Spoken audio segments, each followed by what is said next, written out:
WIFO FM Jesup, Big Dog Country Radio, 105.5 FM. It is now time for the world famous Butch and Bob Show here on WIFO, brought to you by O'Quinn & Associates, Murphy Builder Supply, Van's Barbecue, and First Southern Bank.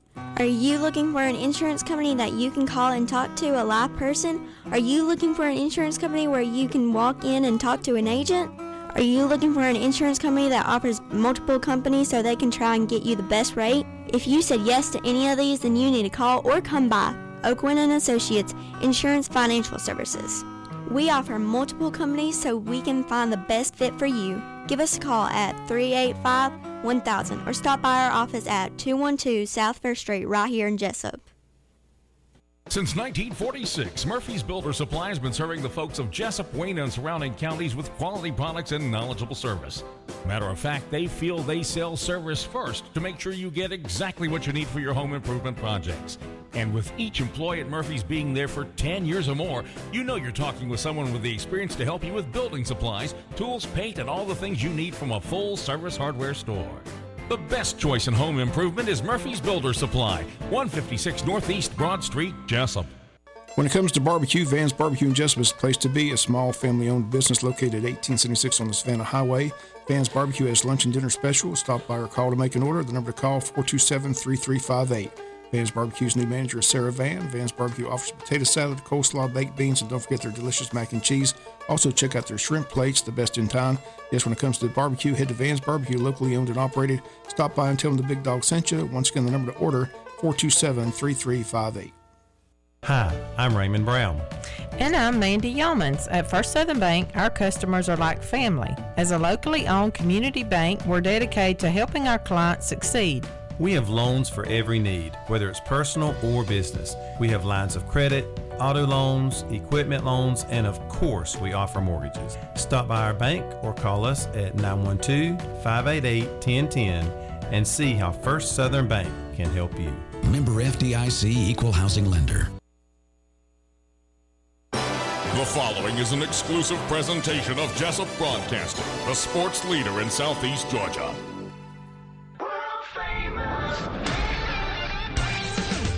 The world famous Butch and Bob Show.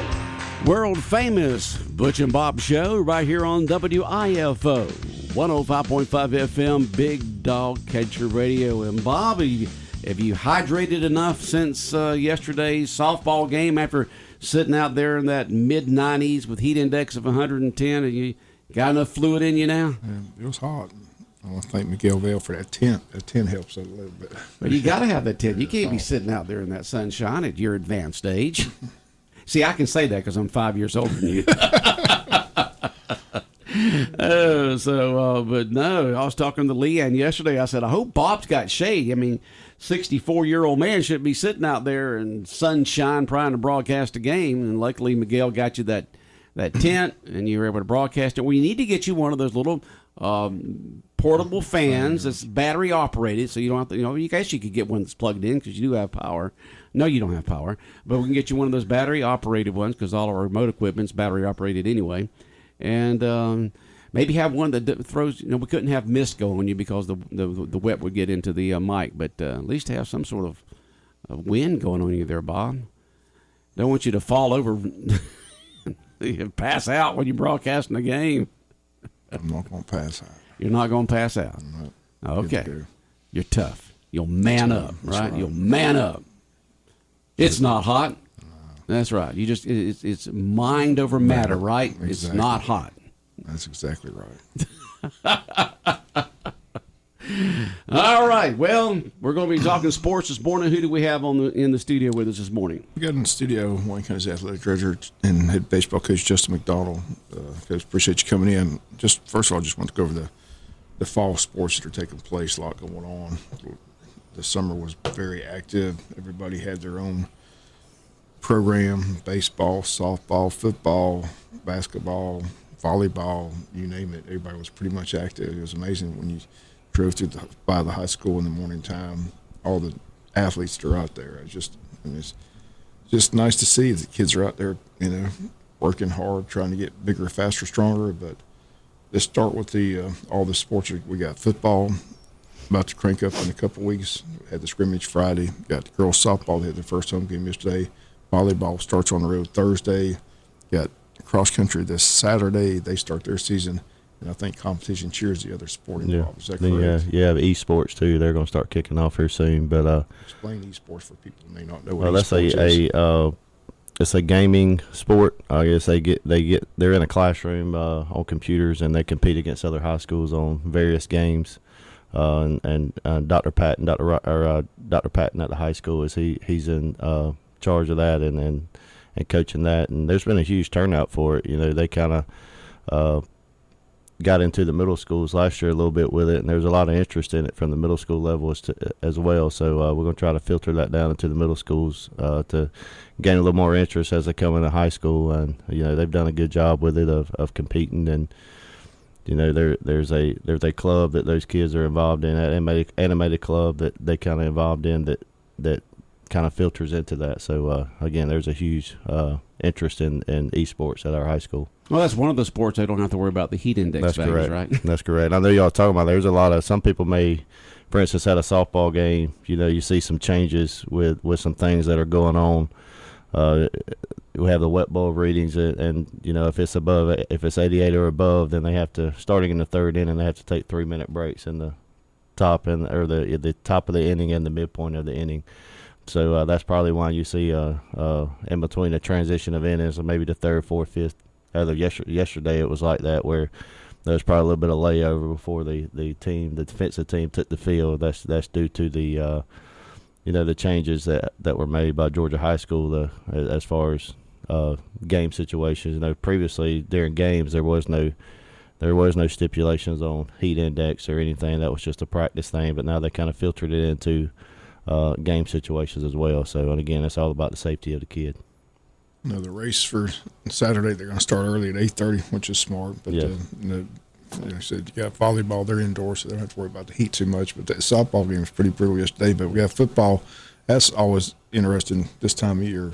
I have to tell people all the time, we play football in baseball weather and baseball in football weather. But it'll be hot August 18th, I'm sure. And those guys got full pads on, helmets, things like that. So and those guys are struggling to get on the practice field with the stipulations with practice. When that wet ball gets above a certain spot, you can't do anything. So I know if we're dealing with it, everybody's dealing with it. So that's not good when you can't get on the practice field. And you got gyms, and you got gyms that volleyball is using the gym. So you got to be kind of creative with the schedule. And that's the good thing about the way our athletic department is now is everybody's working together, and everybody will work with each other and figure out a way to help each other and obviously everybody get what they want out of it. But we're probably going to run into the same. In South Georgia, it's either heat or lightning. One of those two are going to happen in the month of August. So you see in college and pro these big, huge fans on the sidelines with the water mist coming out of them. Is that something that some schools use, or I know that'd be probably too expensive for high schools. Yeah. But now we have some under the sheds out at the practice fields. There are some that shoot mist, and there's big fans hanging up on the top that are on that's good, that work. But you got to our athletic trainer Scott White does an outstanding job of keeping them hydrated. He's probably filling up water or getting water. Somebody's probably getting gone halfway through practice, have to fill it up again. But it's just part of living in South Georgia in the month of August and some in September. But he does a great job of taking care of our kids, and coaches don't have to worry about that part of it, which is a huge aspect of I don't say this selfishly, but he's always filled up water coolers and taking care of kids and taking care of all the athletic training, where some schools coaches have to do that. And we're fortunate that the hospital and the school come together, and we have somebody like him to be able to help take care of our athletes. And that's good, because the coaches don't have to worry about that. They can concentrate on coaching. Correct. That's correct. And let somebody else concentrate on making sure these kids are hydrated. Yeah, that's correct. And just joining us in the studio with us, athletic director Justin McDonald, also head baseball coach. Saw where the school board has the athletics report. So what's that about tonight? Just go over the kind of the financials of last year and where we're headed. Obviously, ticket sales is what generates it, a majority of it. There are some fundraisers that we do as a golf tournament and some athletic passes and things like that kind of contribute. But you got to stack years together. And, when we talked to our coaches when I had our athletic meeting, when you get to the high school level, everybody's going to be consistent in how we do stuff. There's a lot of ways to run your team and run your program, but the end result of making kids and making our students overall better people and holding them accountable and having a level of expectations of what they do in the classroom and on the field, all that's going to be consistent, and the winning takes care of itself, because at the end of the day in the high school level, it's about winning. People keep their jobs by winning in high school, and also winning puts people in seats, which people in seats puts money into the athletic program. So you got to continue to do that year after year and stack those years together to see a real difference and influence in it. But I think our coaches have come to understand that they've created with their scheduling, playing our rivals, playing at home, and getting those people here. And I think we're going to continue to do that. And we spent a lot of money on playoffs last year, which is a good thing. We had a lot of teams that were in the playoffs, and unfortunately, a lot of them had to travel, which that's okay. We're in there in the mix and competing for the state championships. I do know our Directors Cup, the Georgia Athletic Director Association, they have a Directors Cup every year. That's based on pretty much it's based on winning, and we finished 10th overall out of 4A, so we're in the top 10 in 4A, and that was kind of the goal coming in to year one. I know the girls finished 14th overall and the boys finished 13th, but when you combine the two, we finished in the top 10. So I look back, that's probably the highest finish we've had over the last 7 or 8 years. So obviously we want to be number one in that. That means you won a lot of state titles. So we're going to continue to push, and we got a lot of great coaches in place, and obviously we got great student athletes here too. You made a good point a while ago that everybody's on the same page. There's been years when we haven't been able to say that. There's always been a conflict between the football and the baseball or things like that. But you and Jay Boshaw seem to have a real good relationship. You're encouraging kids to play multiple sports. Talk a little bit about that, how important that is for an athletic department to have everybody on the same page. Well, that's very important. We talked again in our meeting, we're a 4A school, but, we still share athletes. We want our best athletes to play everything they possibly can. And, there's something that we're going to transition into and start recognizing the ones that do play 3 sports. I think there's a few kids in our high school that play 3 sports, and, that was common 10, 15, 20 years ago. Now that's very uncommon, and we want to recognize those people that put that time and effort in. And, when you play 3 sports, you don't have a break. They go from fall to winter to spring, and they're constantly doing something, representing our school and competing at a high level. But, working with Coach Shaw and everybody involved, that entire staff, encouraging guys. You're going to see it get better and better over time. I think we have 3 baseball guys that are running cross country, which is perfectly fine. Go out there and compete, and obviously you're going to help you get in shape. But, again, we want them to participate. We don't like this, I hate the specializing, if you want to use that word, of trying to play one sport. Go out there and have fun, because you only get to do it 4 years in high school, and go enjoy and do what you got to do. And there may be some times where kids want to do stuff in the same season, whether it's like run track and play soccer, or run track, play baseball, or play golf. And look, our job as coaches is to find a way for kids to do that. So if they want to do it and they want to compete, so again, we're going to continue to make this better, and you'll see more kids participating in other sports and not so much specializing. It's amazing how times changed. Like I said, when I came through high school, like I said, it was common for a kid to go from the football field to the basketball court to the baseball field. And even in the early 80s when I got to Wayne County, you saw a lot of 3-team athletes. But like now that everybody's specializing and individualizing one sport, you don't see that very often. So. No, and some of it is again, we talked about our coaches getting along and being able to work with each other. Everything's year round now. Every sport has got something going on the entire year, and you talk about the summer when you come through there and you see all these kids doing stuff. You had tennis out there going, you had cross country going, you had basketball and volleyball going on inside, you had baseball and softball going, football going. Esports had a little thing going, cheerleading was going. So everybody's doing something, but it's our job as coaches, if those kids do participate in multiple things, for us to figure out the plan for them.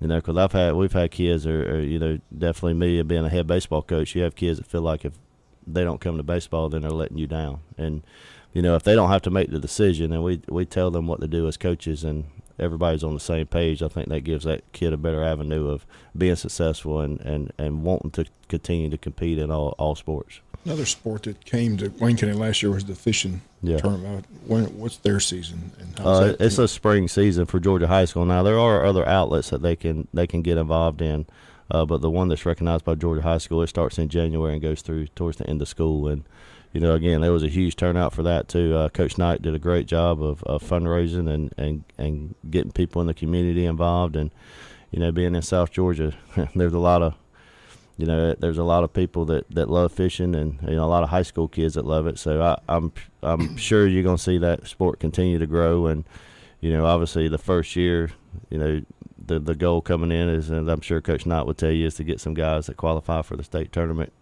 this coming May. But again, he did a great job with that, the initial start of bass fishing, and it's going to continue to get better and better. Another sport I didn't realize was going on in Georgia High School. I went to Roswell. My niece's daughter is going to her first year of high school in Roswell, and she's on the flag football team. She loves it. So I didn't realize that was a sport in Georgia High School. So it is, flag football. It is, and it's kind of right there in the fall sports too. And they actually play those state championships prior to the boys state championships. They actually play those prior to them at the same location. But we probably have interest, but then you got to think about softball, and the seasons overlap, and you got softball and basketball and volleyball, and that would fit right in there. And then you want to keep everybody healthy too, and you want people to have their best team when they go out there. And you start adding so many sports, then you kind of deplete the talent. So you got to be careful what you do that. But if it's something that again, it's ultimately my decision or the school system decision, Dr. Daniel, Dr. Kelly, and of adding stuff. But if everybody, I think every coach on our staff needs to be involved in that too, because again, we share athletes. And, there's probably more sharing of athletes in our female sports as far as in that fall and winter transition into basketball. But again, everything's cranking up this week, and it's going to continue to go until, and then before you know it, you'll be cranking up winter sports and then spring sports. A couple of weeks ago at Coastal Pines Technical College, they hosted 912 Sports Media Day. A lot of coaches, athletic directors on here for that. And the big discussion was, of course, after this year, realignment will take place again. But the big sentiment from the coaches and athletic directors I talked to was there seems to be a push from everybody in the public school system to get these private schools out of their classification and push them into their own classification. Any possibility of that's going to happen in the office? Oh, when will reclassification discussions begin? That's some of the talks. I do know there's a Georgia High School meeting tomorrow, and that's on the agenda to start talking about the process of the reclassification. And that's you hear. We were up when we went to the playoffs, and we worked out some other schools, and their coach was there. I know it was brought up by some other schools, like some public schools in Atlanta. They were talking about the possibility of pushing to get those private schools in their own section. But at the end of the day, and I'm competitive nature, and I know you want to have an equal playing field. But if they want to line it up, let's play. And I'll take our guys and this athletic program and put them up against anybody, anytime. But sometimes you do seem, you don't want to make the excuse of you're playing a private school and that's why you didn't win. That's never going to be an excuse here. But again, we know what we're up against right now, especially going into this year. It's still the way it is, and until it changes, we just got to find a way to get better and compete and get over the hump with that. Right now in 4A, looking at the numbers, what you see us staying in the 4A region? It's going to be tricky because they're doing away with a whole classification, so everything. Which classification? The 7A. The talk is go to 6 of them, so everybody's going to filter down into something else. So it's going to push people down, and it's going to continue to push them down. So who knows where the numbers may lie?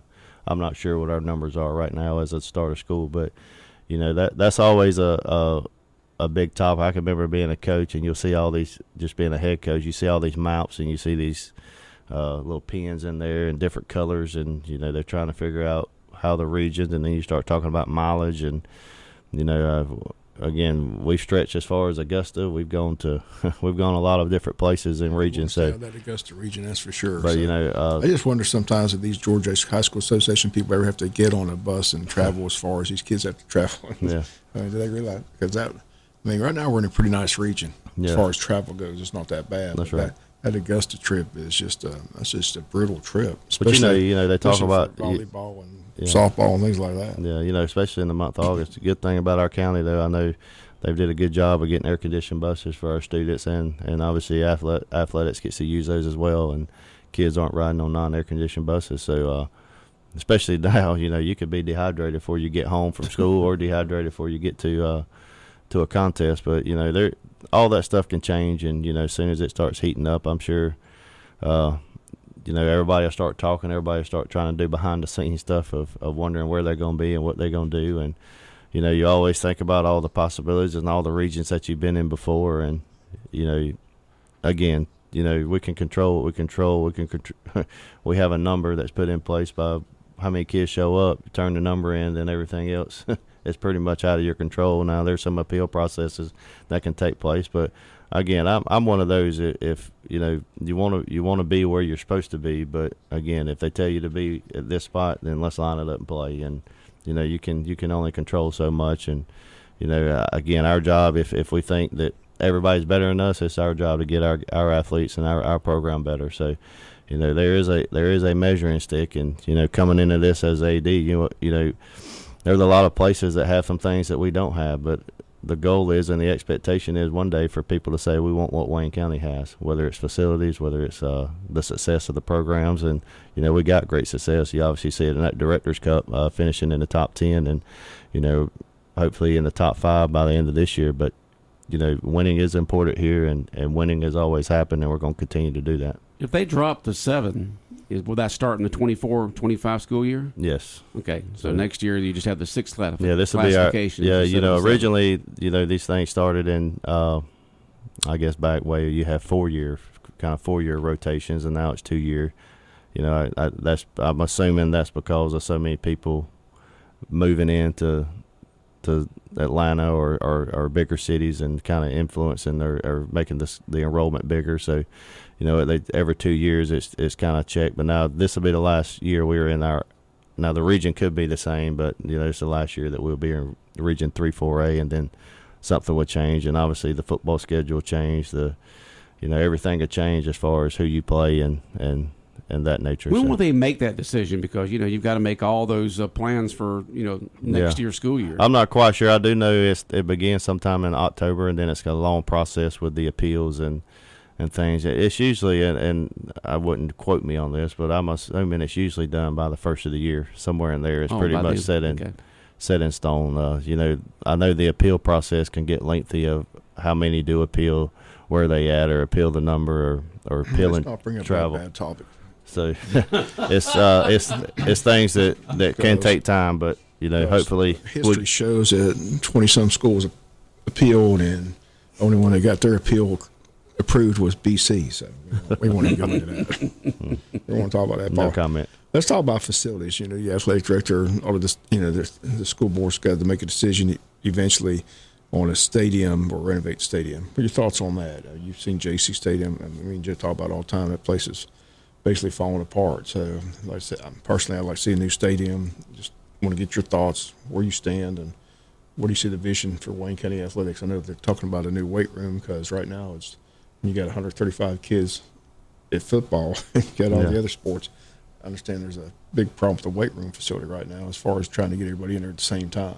Yeah, our coaches have done a great job in the off season of being creative and finding ways to get it done, and we've done that for years. And of getting our kids in there and getting them the proper the proper training and stuff that they need. And again, it's you have to be creative, but hopefully with the facilities and all, our school system's done a good job of giving us what we have, and everybody wants better stuff or new stuff. But again, I'm assuming when those talks begin that hopefully I'll have a chance to be involved and have an opinion on that and where we need to go forward. Because I know one of the things that and I said this in our athletic meeting, that I get really upset with is when people send me pictures of other facilities and says, hey, look at this. The last one, I know last year, the day before my first athletic meeting with the entire athletic department in our county, somebody sent me a picture of a Buford softball field. I told them, obviously it's immaculate. And, at some point in my vision and my expectation is we need to start sending pictures of stuff that we have. And people say, we want to have what Wayne County has. That's got obviously that takes money and decision making, but, the goal for me is, and the expectation is to give our kids the best they can possibly get in their 4 years, because they only get to do it 4 years, 3 in middle school, 4 in high school. And the question is always asked, did you give them the best facilities, the best training, the best financial support you could in those 4 years? And, hopefully that answer is yes every year. But, going forward with facilities, obviously there's a lot of a process of that, and a lot of decisions have to be made. And, I'm sure that'll sort itself out. But, whether it's building, renovating, whatever it is, hopefully it's something that's going to be done for our kids. And, I like new stuff. So, well, unfortunately, I didn't win the Mega Millions. I got another shot this week. So. Hopefully, if anybody wins it and they want to donate to build something. Bob's already said he That's right. That's right. I'm going to do. We're going to get that new stadium if I win that Mega Millions. So, but so far, my luck's not very good, Coach. Again, Coach McDonald in here, athletic director and head baseball coach. I always like to talk baseball. It'll be here before you know it. Like I said, it's nice to see Aiden Hall and Hadley Long go to ABAC. They were both recognized. The All-State honors came out. It's not always nice to have All-State kids recognized on your program, but a lot coming back from next year. So a lot of excitement already talking about this upcoming baseball. A lot of pitching coming back for sure. Gavin Mixon will be healthy. Lost him. He was able to DH, but wasn't able to do much, but he'll be back on that mind. You got all those other pitchers coming back. So pitching-wise, you should be in good shape. Yeah, you're losing those seniors, those 5 seniors. I'm actually tonight going to take those guys out to eat before they head off to college. You got those 2 going to A-back, and then Dolan's going to Andrew College to play, and then the other 2 are going, I think Brody and CJ right now are going to A-back as well. But, you lose those, but what we have coming back, and you start writing these names down on paper, it's going to be difficult on our end to make sure we give these kids opportunities, because there's so much great talent. And you come into years and sometimes you say, well, you're not sure what's going to happen, but I think we have a chance to be really, really good. And especially with the pitching we have, the what we didn't have last year. And you hate to put it on one kid, but if last year is a totally different story in the playoff if Gavin Mixon is healthy, from what he did that year to this year. And Coach J.J. White in the weight room, we've transitioned into some different lifting and a different format, and it's a little more high. I know it's high energy and it's tough. It kind of started in July, and now we're transitioning to August in school with it. And those guys that are borderline mentally weak, they're going to find out whether or not they really want to do this here in the off season. And I say the way we've been doing it's got us to the quarterfinals. If we can sustain this off season workout and the program that we do and go through the off season and have everybody come out healthy, then we got a real good chance of being real good. And I don't say that very often because I'm humble about it, but when kids put in the work and that they understand the level they can play at, they need to hear that they can be real good every now and then. And we're going to hold it on them. We're playing a tough schedule again. That's never going to change. We're going to get beat up early in the year, but we'll be able to rock and roll towards the end of the year. Well, we're knocking on the door. Like I say, we beat that private school Trinity Christian, but lost to Lovett. So the quarterfinal has been our bugaboo. But it hasn't been that long ago we played for the state championship against Loganville. So we got something we talk. We want to be 31 or 1. There's 32 teams that make that bracket, and only 31 go home, and only 1 wins it. But we don't want to say it. The expectation in that baseball program is quarterfinals is expected.